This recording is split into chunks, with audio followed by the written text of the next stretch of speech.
Hello and welcome to this edition of Reporters, the program that brings you the very best of reporting from our Frans van Kat correspondents.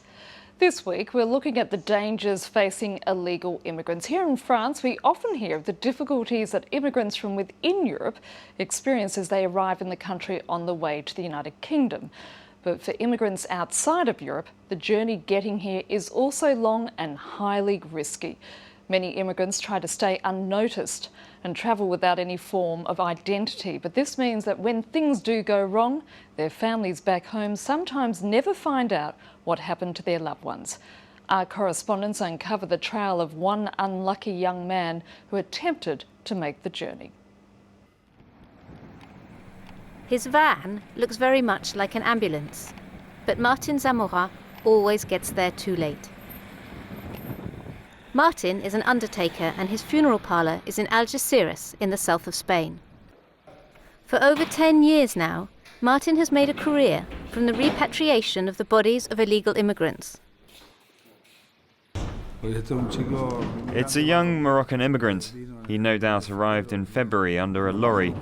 We found him dead on the road not far from Torremolinos. Martin has recovered nearly 600 bodies like this one over the last 10 years. And for each one of them, he has led an investigation to try and identify the individual. We've been lucky with him. He was carrying his passport and a list of phone numbers. Fortunately, we'll be able to find his family. But most of the time, Martin has to make do with the most flimsy of clues, like this ring or this banknote, in order to try and give a name to a body. The Strait of Gibraltar, between Spain and Morocco, is only 14 kilometres wide, but last year more than 200 clandestine immigrants lost their lives here. Their bodies are often found washed up on the beaches of Algeciras. No one comes to claim them, and the Spanish authorities don't really know what to do with them. Sometimes, like here in this Christian cemetery, they are buried with an unmarked tomb. This morning, Martin has gone to the morgue to deal with the body of Bouchaib Ashouibani, the 21-year-old Moroccan found dead under a lorry. He has been identified because he had his passport on him. Look, these are the phone numbers we found on the young guy who died under the lorry. Make the calls because there's a good chance they'll help us contact his family. Saida, his Arab-speaking assistant, will manage to locate Bouchaib's family. Hello. I'm calling you because we found a body. It's been months since the family had any news of Bouchaib.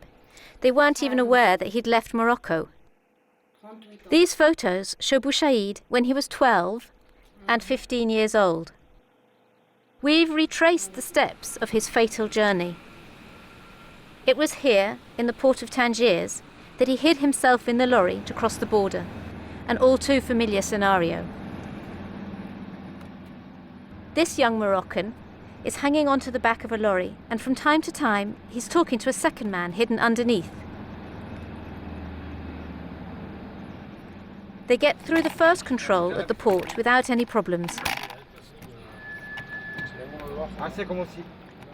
A few hundred metres further on, in the queue for the ferry, a couple of other young men have also managed to slip past the Moroccan authorities. They're waiting for the lorries to start boarding in order to hide in them. This is exactly what Bouchaib did a few months ago. On the other side of the Strait of Gibraltar, in Algeciras, the Guardia Civil inspections are a good deal more sophisticated. We've placed the 4 sensors. Now let's look over there. Due to the highly sensitive sound sensors, the lorry is checked over in a few seconds. You see, it's green. Now that means that there is nothing there. Had there been someone inside, their heartbeats would have been detected. For the police, this lorry, for example, is suspicious, and they therefore decide to inspect the cargo. Is there someone in there? No, Nobody here. One of the cases hadn't been closed properly. The cover was off, but I can't see that there's no one.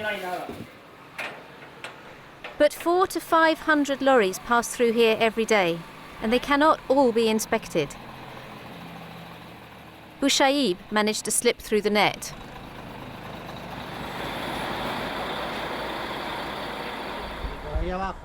You see, there's a space there, and it's easy to put a plank there, and 1 or 2 people can hide on it. But the air in these restricted hiding places is seriously polluted by the exhaust fumes. Bouchaib most probably died asphyxiated before falling onto the road. Martin's funeral parlour is 1,000 kilometres from Sidi Ismail, Bouchaib's hometown. It's 6 o'clock in the morning, the sun is slowly rising over the Moroccan countryside, and Martin Zamora has driven through the night. It's as though he's going home even if he's dead, because the worst thing for the families is not knowing and that there's no grave. Here, at last, is the village. And all the villagers have come out to see.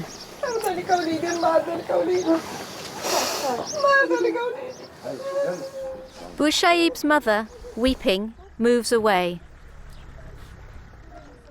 In accordance to Muslim tradition, it is the men who accompany the body to the mosque to make the funeral prayers.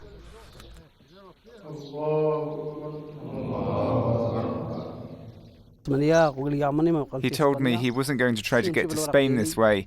He said he wanted to go there legally because it was safer.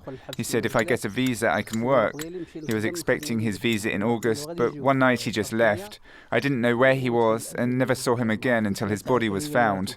We accept God's will. Nobody knows why Bouchaib wanted to return to Spain.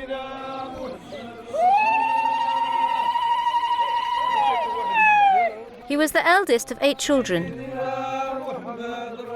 and his death is a tragedy for the whole village. But Martin is not convinced that his death will dissuade others from attempting the clandestine journey to Europe. What saddens me the most is that when I come to Morocco, I chat with the young guys, have a coffee, I talk to them, and sometimes it's one of them that I bring back dead. Most of the young people from Sidi Ismail are unemployed. Agriculture is the only activity here. Extensive farming that is far from capable of feeding everyone. It's 2 in the afternoon and Martin sets off again towards Spain. He will have only stayed a few hours in the village. 3 months later, we return to the village, where we come across the village imam and Saeed, Bouchaib's father. We ask him if his son's death has changed anything in the village. People liked him very much, and when they heard he had died, they stopped thinking of leaving for Spain. Bouchaib's death has marked them because they respected him. They discussed these issues and listened to him. Now they try to work or look for work, but they're not planning to leave. These are Bouchaib's friends, Mohammed, Ibrahim and Abdelaziz. All 20 years old and all wearing football jerseys from the big European clubs. They dream of an idealised world where money grows on trees. We thought of emigrating and getting a work contract. Leave by boat? Yes, I was planning to go with him by boat, but he left before we could do that. Abdelaziz works a few months per year as a street vendor in Rabat. He too dreamt of Europe. We thought about leaving, of course.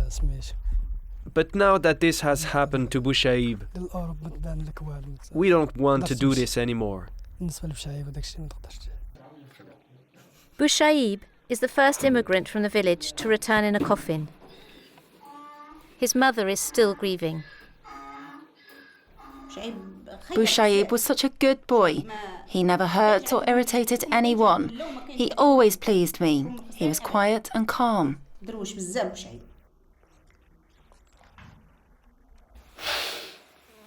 Saida does not want to hear another word about Europe. No one would go now. They saw what happened to our son. I really hope that no one will attempt such a trip again. 110 families live in Sidi Ismail. They all knew Bouchaib, and they all know of his tragic end. Today, in Sidi Ismail, Europe is no longer symbolic of a better life. Well, that's it for this edition of Reporters. You can watch this story and all our other reports again on our website, france24.com. Until the next time, bye for now.